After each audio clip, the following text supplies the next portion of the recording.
चलिए हमारा अगला सवाल है समांतर श्रेणी से है और सवाल है और अध्याय आपका है एक्सरसाइज यानी प्रश्नावली 5.2 से है। सवाल क्या दिया गया है ध्यान दीजिएगा कि यदि किसी एपी के तीसरे और नौवें पद, दो पद है आपके, तीसरे और नौवें पद, तो तीसरा पद 4 है और नौवां पद -8 है, तो इसका कौन सा पद शून्य होगा, है ना।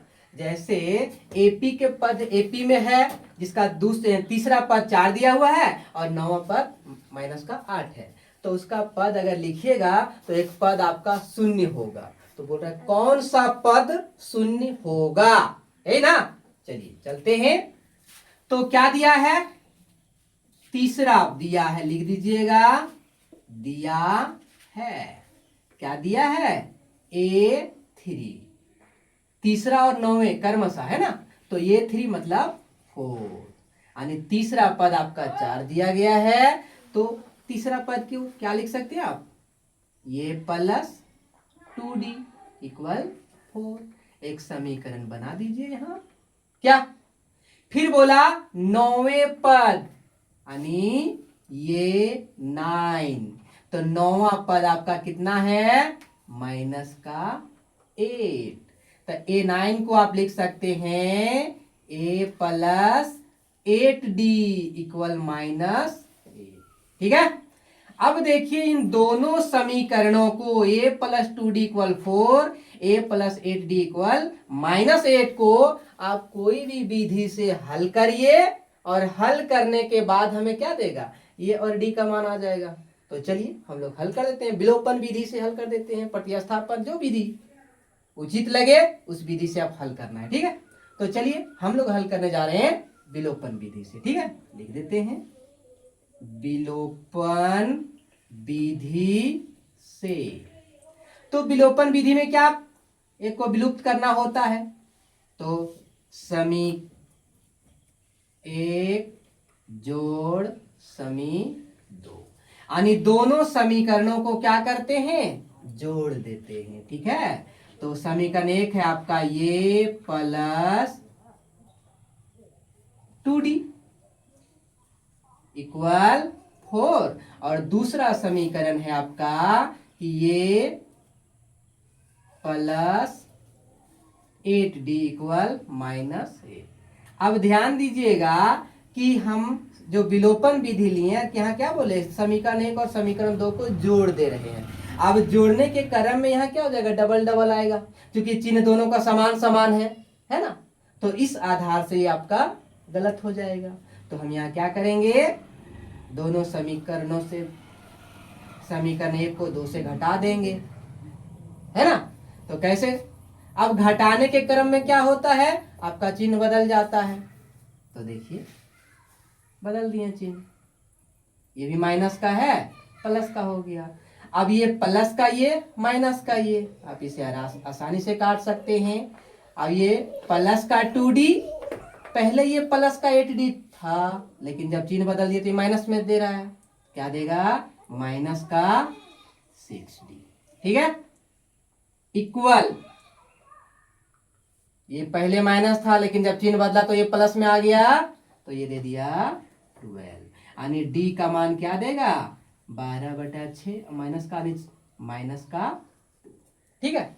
अब क्या करते हैं कि डी के इस मान को समीकरण 1 में रखने पर, कि जो d का मान आया -2, इसको हम क्या करते हैं, समीकरण 1 में रख दे रहे हैं। तो समीकरण 1 आपका क्या है, तो समीकरण 1 ध्यान दीजिएगा A + 2D इक्वल 4 है, लिख दीजिए कि ये + 2D इक्वल 4 है। आप इसका मान समीकरण 2 में भी रख सकते हैं, जो आपको सुविधा लगे उसमें रखिए। चलिए ये को ये छोड़ दिया, +2 डी का मान क्या आया, -2 इक्वल 4, ये अब ध्यान दीजिएगा, ये प्लस माइनस ये गुणा होके क्या बना देगा, माइनस का 4 इक्वल 4 है उधर। अब ये इक्वल हो जाएगा इस 4, इस -4 को उधर ले जाइएगा, पक्षांतरण कर देते हैं तो प्लस का 4 यानी ये इक्वल 8। अब देखिए इन दोनों समीकरणों को आपने हल किया और हल करने के बाद आपको जो चाहिए था ये मिल गया और यहां से डी मिल गया। और जब ये और डी मिल जाएगा तब आपको आगे सवाल में क्या बोला है कि इसका कौन सा पद शून्य होगा। एपी तो बनेगा। अब क्योंकि हम यहाँ ए और डी अगर मिल जाएगा तो एपी पूरा लिख सकते हैं, पहला दूसरा तीसरा चौथा पद जितना भी है पद तो लिख दीजिएगा। लेकिन सवाल कह रहा है कि इस एपी में एक पद शून्य होगा, लेकिन कौन सा पद शून्य होगा। ठीक, तो हमको उसको मान के चलते हैं। चलिए हम यहां मान लेते हैं कि माना कि एपी का nवां पद शून्य होगा। ठीक है, हम मान के चल रहे हैं कि जो एपी बनेगा ना, इस एपी का nवां पद शून्य होगा। इसका मतलब यानी an इक्वल 0। ठीक, आप an का फॉर्मूला लगा दीजिए, पुट करिए, रखिए। देखिए an इक्वल क्या हुए है, ये plus n-1 into D equal 0। देखिए ठीक, ये 8 ठीक प्लस n आपको चाहिए n -1 डी आपका क्या दिया, माइनस का 2 इक्वल 0। 8 प्लस, हल कर दीजिए इसको, -2 को n से गुणा कर दीजिएगा तो माइनस का 2n, और -2 को -1 से गुणा कर दीजिएगा तो प्लस का 2 इक्वल 0। यहां हल करिए, 8 माइनस का 2n और ये हो गया प्लस का 10 इक्वल 0, यानी कि -2n इक्वल -10। क्योंकि ये प्लस का 10 था उसको बराबर से उधर दाईं तरफ ले गए, चिन्ह बदल गया। यहां से आप काट सकते हैं, 2 पचे 10 यानी n बराबर 5। यानी जो एपी बनेगा ना, इस एपी का 5वां पद शून्य होगा। चलिए जांच करके भी देख लेते हैं। तो हम यहां कह सकते हैं जो हमने लिखा था कि एपी का केवां पद शून्य होगा, तो हमने लिखा nवां पद, तो n क्या दिया, 5 दिया, यानी कि एपी दिया गया एपी का 5वां पद, कि 5वां पद शून्य होगा। ठीक है, तो चलिए इसका थोड़ा जांच भी कर लेते हैं। जांच कर लीजिए यहां कि क्या वास्तव में ये इसका 5वां पद शून्य होगा या नहीं होगा। यानी ये 5 इक्वल 0 होना चाहिए, है ना। तो चलिए, तो ये 5 का सूत्र आपका क्या है, ये 5 बराबर क्या लिख सकते हैं, ये 5 बराबर ये प्लस 4d है ना, लिखिएगा। चलिए ये मतलब के 8 प्लस 4 इंटू डी की माइनस का 2 हो गया, ये हो गया 8 प्लस का, और ये गुणा होके माइनस का 8 बना देगा। तो 8 में 8 घटा दीजिएगा, क्या दिया, 0 दिया ना। तो क्या 5वां पद आपका शून्य हुआ, बिल्कुल हुआ। तो चलिए हमारा अगला सवाल है क्वेश्चन नंबर 10, है ना। सवाल क्या बोला है, बहुत ही आसान सवाल है, सिंपल है, लेकिन थोड़ा सा घुमा हुआ, छोटा ऑब्जेक्टिव में भी ये डालता है। ठीक, देखिए क्या बोला, एपी का 17वां पद उसके 10वें पद से 7 अधिक है, तो इसका सारवंतर बताइए। ठीक है, सवाल को एक बार पुनः रिपीट करिए और पढ़िए और ध्यान से समझिए कि किसी एक एपी है, उसका 17वां पद उसके 10वें पद से अधिक है। कितना अधिक है? 7 अधिक है। ठीक है, तो उसका सारवंतर क्या होगा? जो दिया है, चलिए लिख दीजिए हल।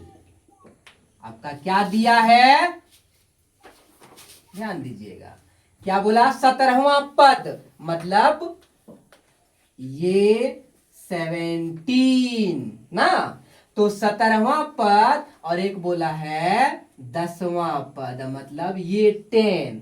सवाल में क्या बोल रहा है कि 17वां पद जो है उसके 10वें पद से अधिक है। कितना अधिक है?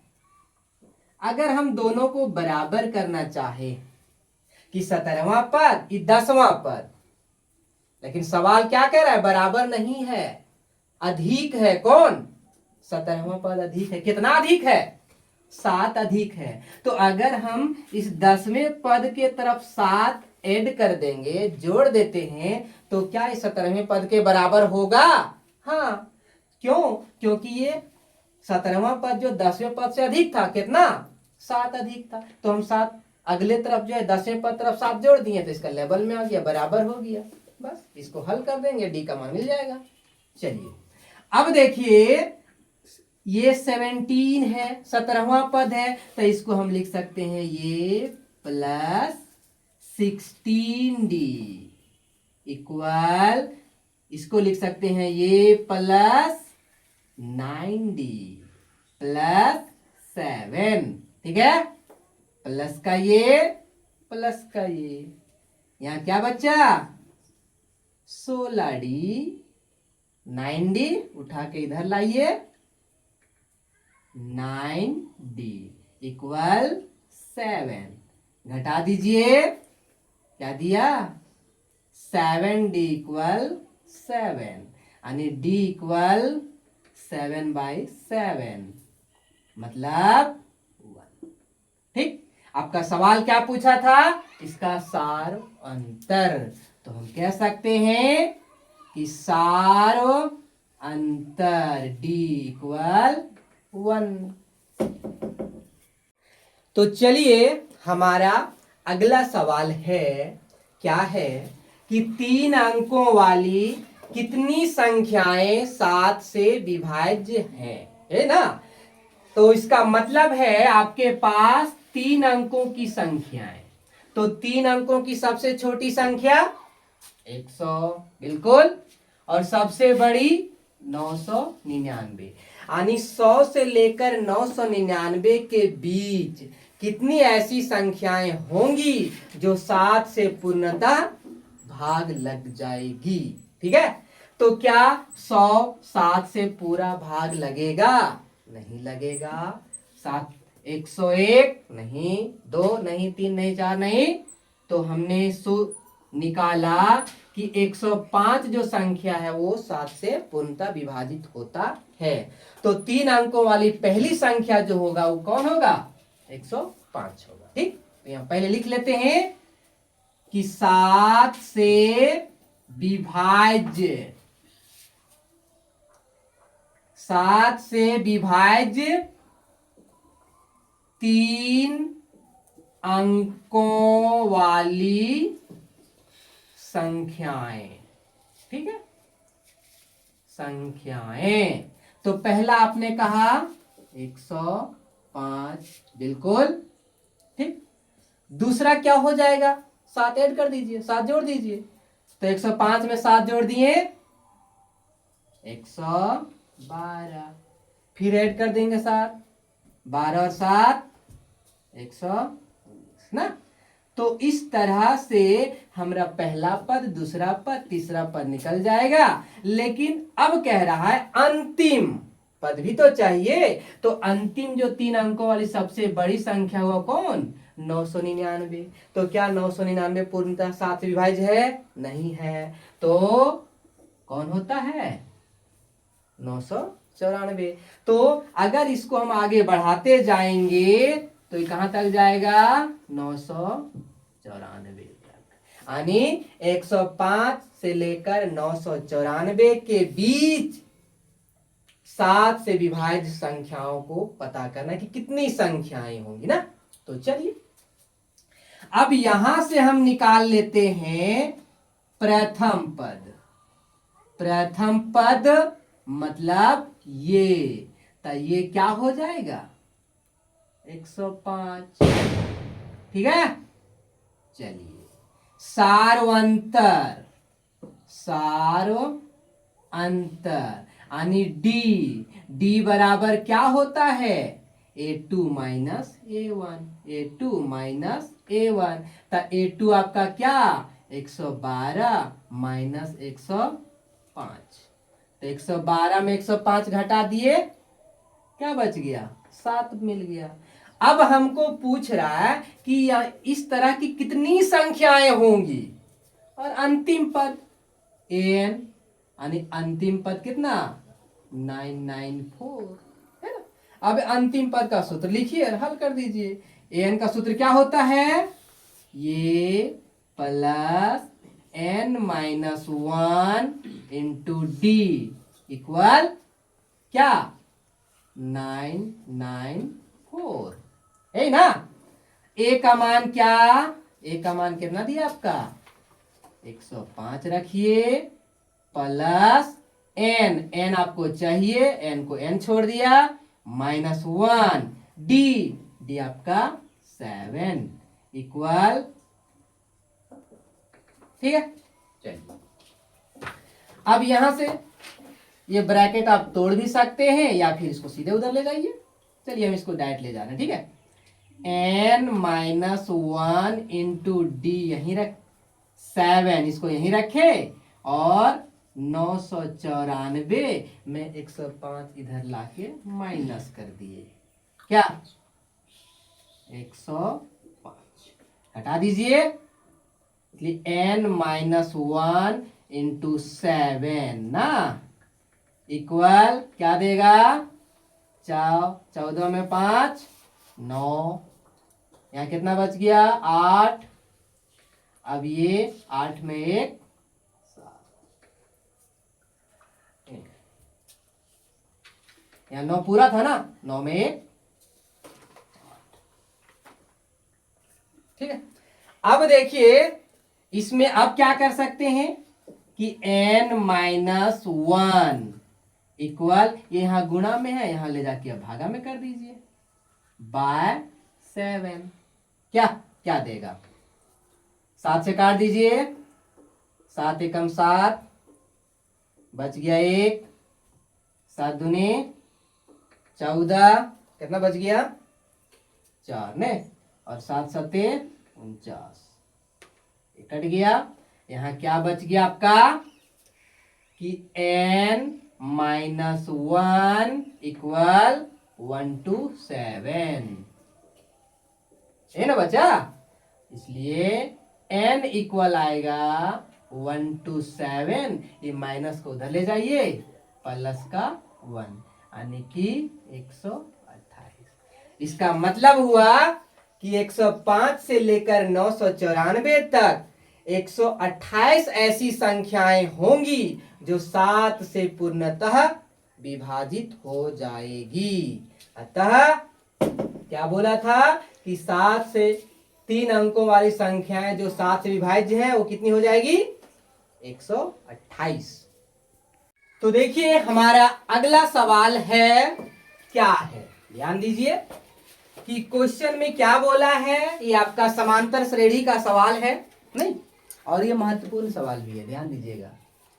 क्या बोला गया कि वह एपी ज्ञात कीजिए, आपको एपी पता करना है, बताना है, जिसका तीसरा पद दिया गया है 16 है और 7वां पद 5वें पद से अधिक है, कितना 12 अधिक है। तो हम यहां से पहले क्या कर लेंगे, ए और डी जहां से मिला नहीं हम एपी निकाल लेंगे, क्या। तो चलिए यहां से हम लोग ए और डी निकालने का प्रयास करते हैं, उसके बाद हम एपी लिख देंगे, ठीक है। तो चलिए, तो सबसे पहले आपका क्या दिया है तीसरा पद, और वो तीसरा पद कितना दिया है 16। तो चलिए लिख दीजिए, दिया है, क्या दिया है, तीसरा पद यानी A3। A3 कितना, 16। अब A3 को आप क्या लिख सकते हैं, ये प्लस 2D बराबर 16। एक समीकरण बना के आसानी से हम यहाँ छोड़ दें। ठीक, उसके बाद आगे सवाल में क्या बोला, सातवां पद पांचवें पद से 12 अधिक है।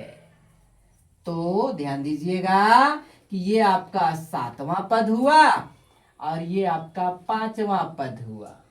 क्या ये दोनों पद समान है, नहीं। क्या बोला, बड़ा कौन है, सातवां पद की पांचवा पद। सवाल कह रहा है कि सातवां पद पांचवें पद से अधिक है, मतलब ये 7 अधिक है। कितना अधिक है, 12 अधिक है। अगर बराबर करना है तो हम यहाँ पांचवें पद के तरफ 12 जोड़ देंगे या फिर सातवें पद के तरफ 12 घटा देंगे, तब ये दोनों लेवल बराबर हो जाएगा।